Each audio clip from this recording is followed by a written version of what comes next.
Buenas noches, gracias por continuar conectados a la señal de Costa Rica Noticias.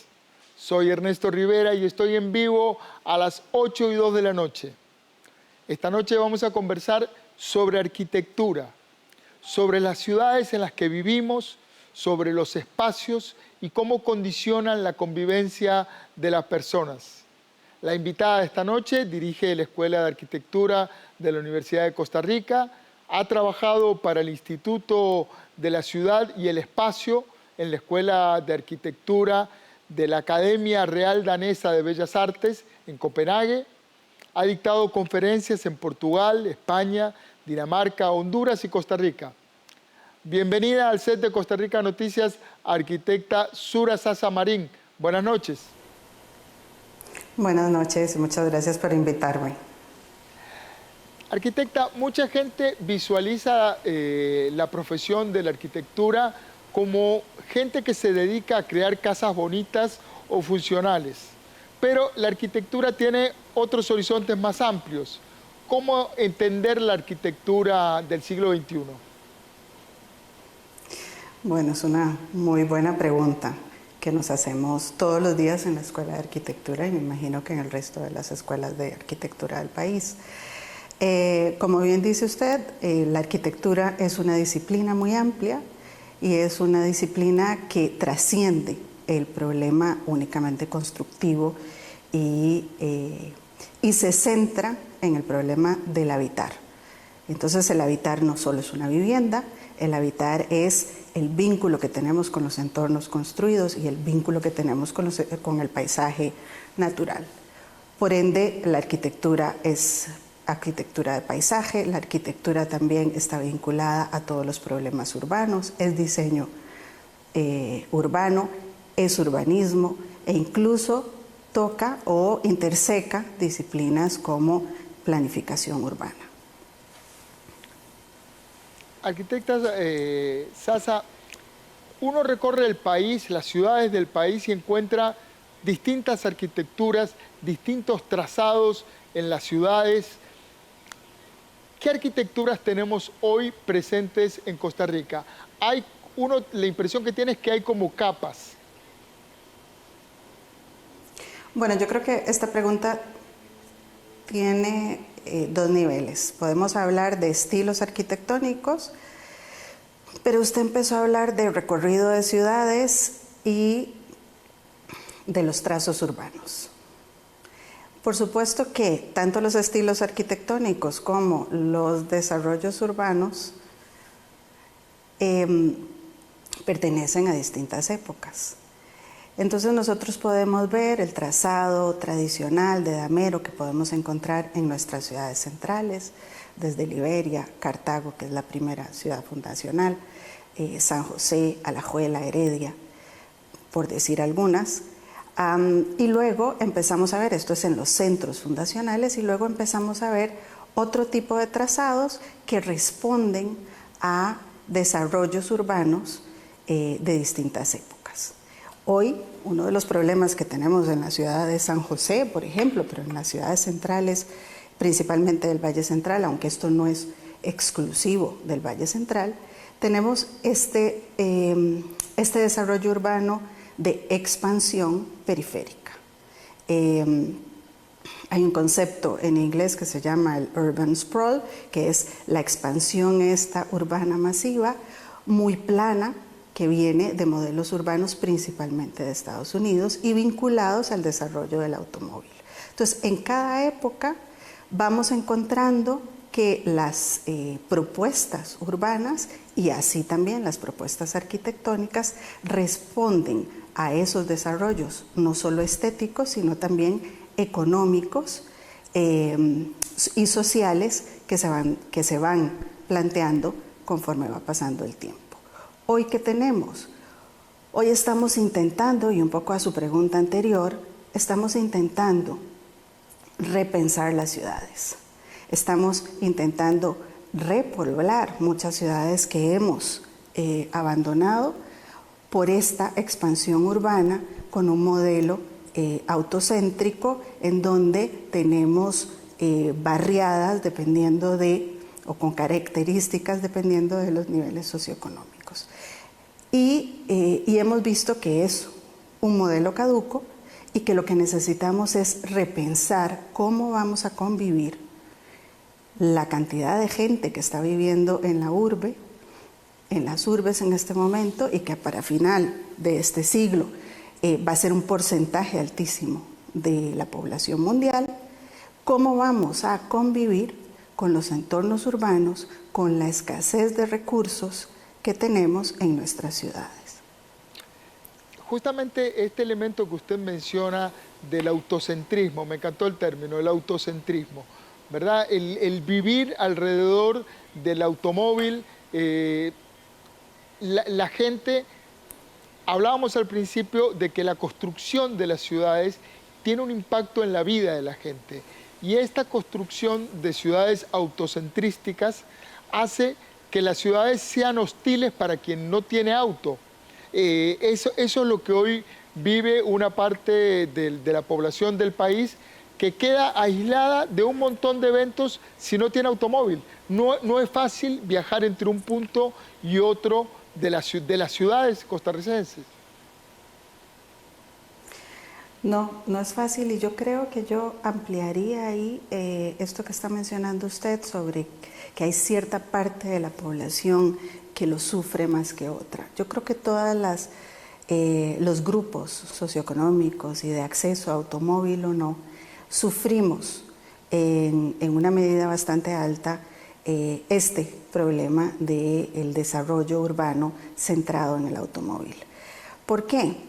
Porque entonces resulta que centrados en el automóvil no pensamos en las aceras, centrados en los automóviles pensamos que la única vía importante es la calzada del automóvil, y entonces no solo no construimos las aceras, sino que no reservamos el espacio adecuado para ese básico espacio público que es la acera para transitar. Implica también, evidentemente, el acceso rápido a los centros de trabajo, el acceso rápido a los lugares de ocio o los lugares en donde yo puedo utilizar mi tiempo libre para solventar muchos problemas de espacio que puedo tener en mis viviendas. Veamos ahora lo que está pasando con todo con esta pandemia que estamos sufriendo y que nos ha tomado, desde mi punto de vista, desprevenidos. Recibimos un montón de noticias de Italia, noticias de España, en donde la gente está loca en sus viviendas urbanas, porque son unos apartamentos mínimos, y lo que están ávidos es de salir a esos espacios públicos que tienen. Pero, ¿qué pasa? Por lo menos en sus ciudades centrales, las aceras funcionan, las aceras son suficientemente amplias para permitir que yo pueda observar qué es lo que está sucediendo en las vitrinas de los comercios que hay a lo largo de las vías de automóviles. También son suficientemente anchas para permitir que se camine, que yo vaya con un cochecito, con un bebé, etc. Entonces, yo creo que en la medida en que no volvamos a ver la ciudad como el espacio en donde todos y todas nos encontramos, en la medida en que sigamos entendiendo la ciudad como aquellas grandes operaciones inmobiliarias en busca de la especulación única y exclusivamente, y no centremos a los seres humanos como la razón principal de la ciudad, pues entonces vamos a seguir teniendo este problema todas las capas sociales. Arquitecta, justamente este tema que usted plantea, que al final nos remite a un tema central, que es la administración del espacio público. ¿Y qué es el espacio público? Es el espacio que está exactamente a partir de que terminan nuestras casas privadas, pero es un espacio muy importante porque es el espacio en donde nos encontramos con los otros. Uno ve en las ciudades costarricenses pocas plazas, pocos espacios públicos, pocos lugares de convivencia, y esto termina arrojando un estilo de convivencia que es muy distante entre los ciudadanos. Sí. Hay varias cosas aquí con lo que usted menciona y me gusta que mencione a los otros. En este modelo de desarrollo urbano que hemos tomado desde hace prácticamente 100 años, con todas aquellas crisis económicas y que entonces empezamos a transformar nuestras incipientes ciudades y los modelos productivos de esas incipientes ciudades del modelo productivo agrícola, una ciudad que tenía alrededor todos los cafetales, que algunos recordaremos y otros recordarán mucho más, y desarrollamos un modelo productivo a través de la especulación de suelo urbano. Entonces, desarrollamos eso y lo que hacemos, y ya lo habíamos estado haciendo incluso previo a estos años 30 y por ahí 40, lo desarrollamos de forma segregada. Entonces, nuestro modelo, que ya venía siendo un modelo de ciudad segregada, bueno, que eran los modelos de desarrollo de la época, lo enfatizamos más cuando desarrollamos estas ciudades que después de los años 60 están muy centradas en el automóvil, pero lo desarrollamos incluso desde los años 30, cuando hacemos esa reconversión de suelo agrícola a suelo urbano, con barrios muy delimitados en su estructura, en su trama urbana y separados, o sea, con unas cualidades muy similares, y separamos barrios de un cierto nivel socioeconómico de barrios de otro cierto nivel socioeconómico. Siempre hemos hecho pues algún parque, plazas, nuestra normativa, tanto municipal como general, nos obliga a tener espacios libres. ¿No son suficientes? Bueno, yo hablaría más de que no los tomamos en cuenta, que desde hace unos años, probablemente desde final del siglo pasado, los años 90, hemos también desarrollado una fuerza que cada día nos indica cómo trabajar o cómo operar en esos ámbitos públicos, que es una fuerza de miedo al otro principalmente. Y ese miedo al otro lo que nos ha hecho es que esos tal vez pocos o tal vez no suficientemente evidentes espacios de encuentro, espacios de recreación, de juego y verdes, ¿qué nos ha hecho hacer? Los hemos cerrado. Y luego, por otra parte, además de que los hemos cerrado y hemos restringido el acceso a ellos, doña Julia, la vecina, que está muy metida en la asociación de desarrollo, pues es la que tiene la llave. Y los chicos, adolescentes, más pequeños, etcétera, o incluso los adultos, de alguna manera tienen que ir a tocarle a la puerta a la señora para que les abra ese parque, ese espacio, ese derecho que tienen todos, que tenemos todos. Le tenemos que tocar la puerta a doña Julia para que nos lo abra para poder utilizarlo. Y depende de quiénes seamos nosotros, tal vez doña Julia no quiera prestarnos ese espacio. Entonces empezamos a hacer, con este fenómeno del miedo, empezamos a hacer una suerte de privatización de ciertos espacios públicos. Por otro lado, también este desarrollo segregacional de los distintos barrios nos genera esos miedos de quienes vienen los del barrio de al lado, que tal vez no tengan los mismos recursos económicos, pero vienen a utilizar el barrio, mi barrio, porque su espacio público pues es un poco más amplio, tiene hamacas, tiene más verde, etc. Y por último, también estamos batallando esos espacios que decimos que son pocos, que son escasos, están batallando con dos aspectos. Un primer aspecto que es que normativamente lo único que tenemos que hacer para desarrollar una urbanización es dejar un porcentaje del terreno urbanizado como espacio verde libre, no define los detalles y eso impacta en el segundo aspecto, el aspecto de la calidad. Los seres humanos somos seres sociales, somos seres que necesitamos encontrarnos al otro, somos seres que le tenemos miedo al otro, pero además somos seres que vivimos el mundo a través de nuestros sentidos, de todos, de los 5 sentidos. Es muy importante pero principalmente a través del sentido de la vista. Arquitecta, es muy importante esto que usted dice porque el espacio verde, el espacio común, en el esquema actual se ha convertido casi en una formalidad. Se deja lo que la ley dice que hay que dejar, pero no está planificado para propiciar ese encuentro. Sí, tristemente muchos de esos espacios son los espacios residuales, donde están los columpios encerrados por una malla electrosoldada.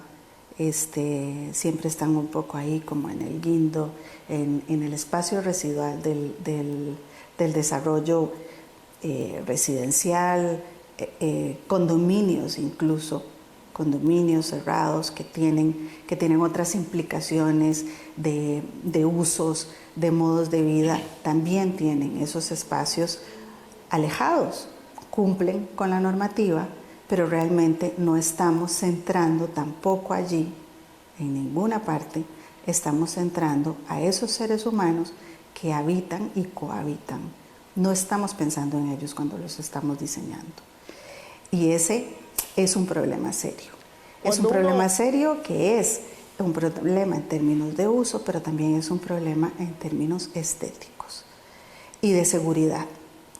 Y dejando esos espacios de recreo, esos espacios de encuentro, esos espacios verdes en los extremos o en los espacios residuales de los residenciales, lo que estamos propiciando es su no uso, porque una madre no deja a sus niños fuera del alcance de su mirada.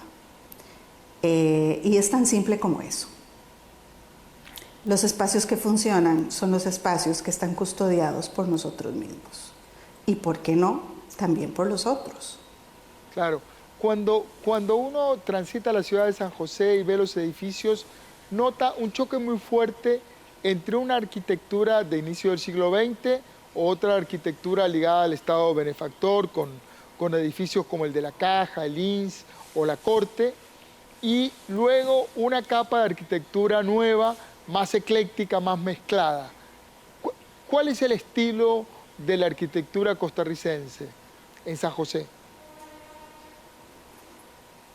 Bueno, yo creo que el estilo de la arquitectura costarricense es mucho y depende del momento en el que estamos. Hoy podríamos decir que tendemos a tener un estilo global que responde a un capitalismo global más que a una estética global, aunque intentamos un poco emular las nuevas edificaciones. Ahora con todo este desarrollo inmobiliario en altura, ya estos edificios se convierten en unos edificios genéricos que da lo mismo si estamos en medio San José o estamos en medio Guatemala o nos vamos fuera del continente, yo qué sé, nos vamos a ciudades intermedias asiáticas o intermedias incluso del este europeo.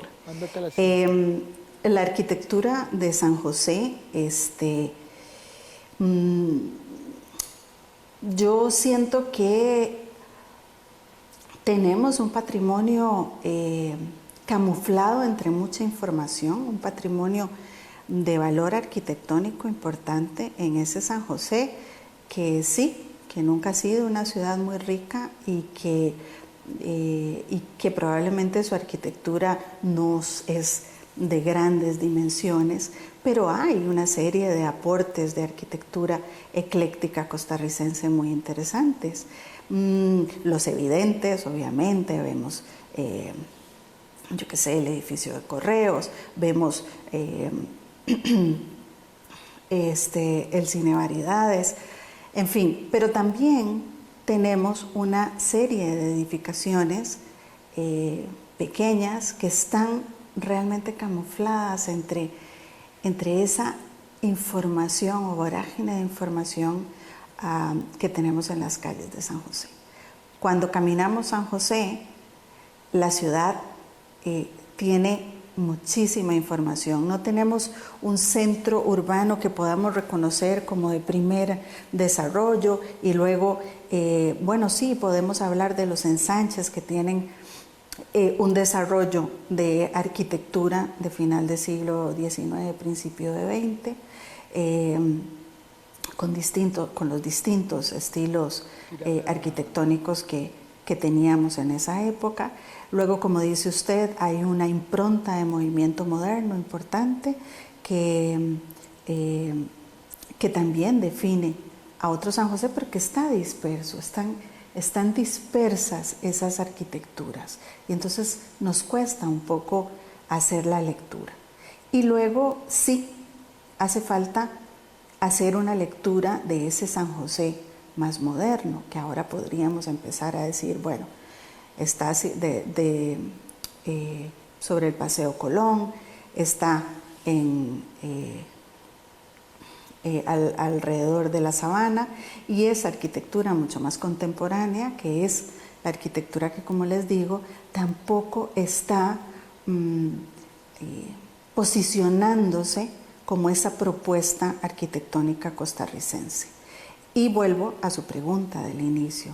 Esa arquitectura del siglo XXI la estamos buscando porque se nos ha olvidado un poco entender qué es hacer arquitectura en un país y en un contexto de paisaje y climático como es Costa Rica. Arquitecta, volviendo al tema del espacio público, experiencias como los festivales internacionales de las artes le permiten a la gente apropiarse del espacio público, disfrutarlo, pero eso no es frecuente. Nos falta y nos cuesta mucho apropiarnos del espacio público. ¿Por qué? Bueno, yo creo que aquí hay varios factores que los hemos ido hablando a lo largo de esta conversación. Hay un factor de desprestigio o desapego específico al espacio público, que tiene que ver con esta construcción segregada y fragmentada que hemos hecho no solo de nuestra ciudad, sino de nuestra sociedad. Entonces, a veces no nos permitimos, y solo en esos festivales y en esos movimientos específicos nos permitimos disfrutar de un espacio común. En nuestra cotidianidad disfrutamos de los espacios comunes con los comunes y no con los otros. Estos festivales para mí son un esfuerzo importante para que entendamos que el espacio público es de todos y es el espacio de encuentro con el otro. Y lo que tendríamos que intentar hacer es un proceso de gestión de la ciudad que nos vaya permitiendo apegarnos nuevamente al espacio público, creer que ese espacio de encuentro con los otros y con los comunes, es la forma de vida que deberíamos tener, es la forma como podríamos disfrutar principalmente nuestro tiempo libre. Pero el espacio público no solo funciona para el tiempo libre, y el espacio público no es solo para los festivales, y el espacio público no es única y exclusivamente para ir al parque. Sin el espacio público, como decía usted al inicio de la conversación, el espacio público es todo lo que no sea privado. Sin él no podríamos ir a trabajar, no podríamos ir a comprar, no nos podríamos encontrar, evidentemente, no podríamos ir a estudiar. Sin él no podríamos tomar el autobús o incluso el automóvil privado. Entonces, en las investigaciones que hemos hecho, y bueno, yo principalmente en mi investigación de doctorado, Uno de los hallazgos principales es ese desvalorización que tenemos socialmente por el espacio público, y tenemos que volverlo a ver. Los festivales y estas actividades son muy importantes para empezar a ver, para empezar a entender que aquel San José, que para unos es el lugar de atravesar para venir de un punto al otro de la ciudad, por ejemplo, estoy hablando de San José pues porque es mi ciudad y es la que he estudiado más fuertemente, para otros es un lugar de miedo porque nunca han utilizado el centro urbano. Hay un desapego a esos centros urbanos y principalmente al centro de nuestra ciudad capital. Entonces, de alguna manera, estos festivales y estas actividades efímeras nos ayudan un poco a entender que podemos encontrar de alguna manera algún tipo de cercanía, algún tipo de identidad con esos centros urbanos. Muchísimas gracias, arquitecta Sura Sasa.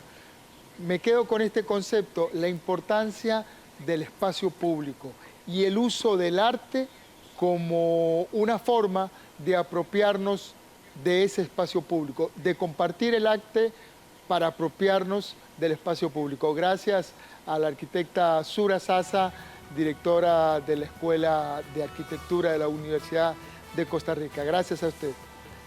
Y a ustedes, muchísimas gracias por estar ahí, por acompañarnos en estas jornadas informativas. Cuídese, lávese las manos, quédese en casa, continúe en la señal del 13. Y recuerde, trabajamos para usted. Somos la televisión pública de Costa Rica.